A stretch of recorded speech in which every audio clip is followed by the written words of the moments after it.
السلام علیکم ناظرین۔ چھاتی لٹک گئی ہے تو شہد لگاؤ، چھاتی ٹائٹ ہوگی۔ برتنوں کو الٹا رکھ دینے سے رزق بڑھ جاتا ہے۔ جوتے کو الٹا رکھو گے گھر میں تنگ دستی آ جائے گی۔ پھٹی جیب والی قمیض پہنو تو بے بہار حالت آتی ہے۔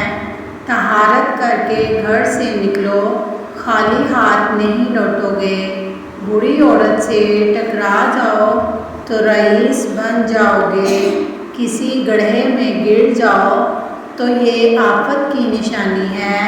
مرغا اذان دینا چھوڑ دے تو جادو کا اثر ہوتا ہے۔ چنبیلی کی خوشبو لگاؤ، یادداشت بڑھتی رہے گی۔ پورا برہنہ ہو کر سو گے تو جلدی بوڑھے ہو جاؤ گے۔ ننگے پاؤں واش روم میں جاؤ تو عقل کم ہوتی ہے۔ جوتا پہن کر رات کو سو گے تو دماغ سست ہو جائے گا۔ حاملہ خرگوش کو لے آؤ، گھر میں پیسہ آنے لگے گا۔ حاملہ بلی گھر میں ہو تو رزق کی کبھی کمی نہیں رہتی۔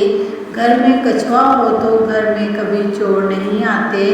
گھر میں بطخیں ہوں تو کبھی لڑائی نہیں ہوتی۔ جس گھر میں سانپ ہوں چوہے نہیں آتے۔ بیوی کو لسوڑا کھلا کر جمع کرو، حمل پورا ہو جائے گا۔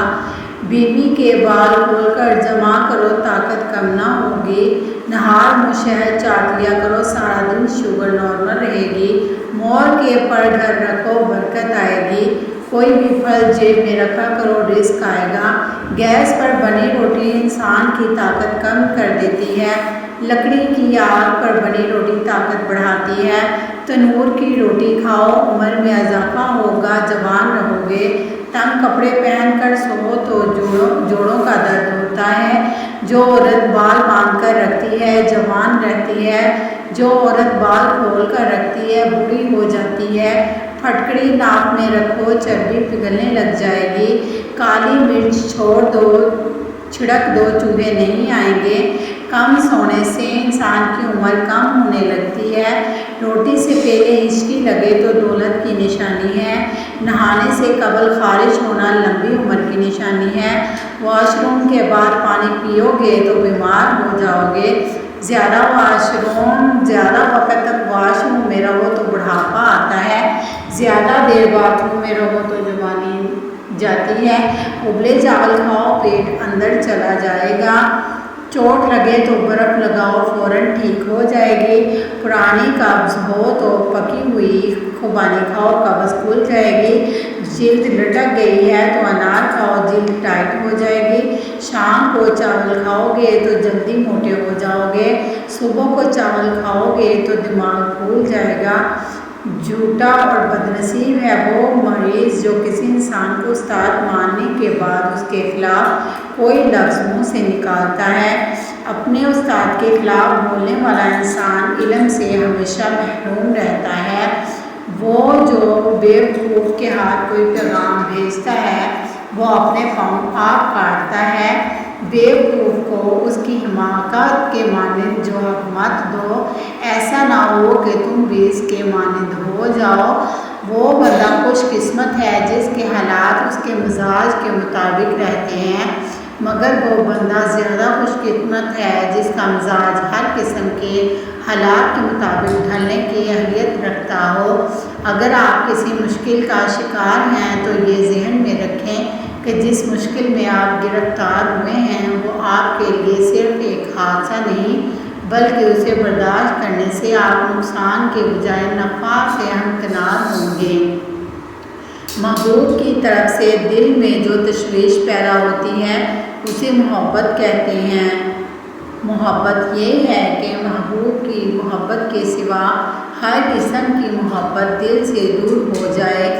دین کی تمام خوبیاں ان 4 امور میں ہیں: اللہ تعالیٰ کی رضا کی خاطر دوسروں کی مدد کرنا، اللہ کے لیے دوستی رکھنا، اللہ کے لیے محبت رکھنا اور اللہ کے لیے ہی بغض رکھنا۔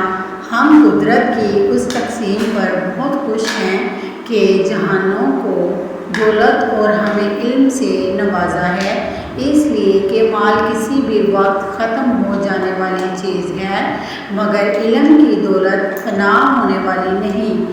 لوگوں میں سے کوئی گورا ہو یا کالا، غلام ہو یا آزاد، اجمی ہو یا فصیح، اگر میں جان لوں کہ وہ تقویٰ میں مجھ سے بہتر ہے تو میں یہ پسند کرتا ہوں کہ میں اس کی جگہ ہوتا۔ کامل مومن وہ ہے جس کا تعلق خالق اور مخلوق دونوں سے اچھا ہو۔ خالق کو راضی کرنا آسان ہے، لیکن مخلوق کو راضی کرنا بہت مشکل ہے۔ مخلوق کو خوش کرنے کا بہترین طریقہ یہ ہے کہ ان کا حق ادا کر دو اور اپنا حق طلب نہ کرو۔ جب تم کسی دوست کا حال دریافت کرو اور وہ کہے کہ میں فلاں چیز کا محتاج ہوں، پھر تم اس کی ضرورت پوری نہ کرو تو اس کا حال پوچھنا اس کے ساتھ مذاق کے برابر ہے۔ جو انسان لوگوں سے صلح رکھتا ہے وہ ان کے شر سے محفوظ رہتا ہے اور ان سے فائدہ بھی اٹھاتا ہے۔ جو بندہ اپنے ماتحتوں کے ساتھ موافقت نہیں رکھتا وہ اپنے مقصد کو نہیں پاتا۔ ناظرین، اگر آپ کو یہ ویڈیو پسند آئے تو چینل کو سبسکرائب اور ویڈیو کو لائک ضرور کریں۔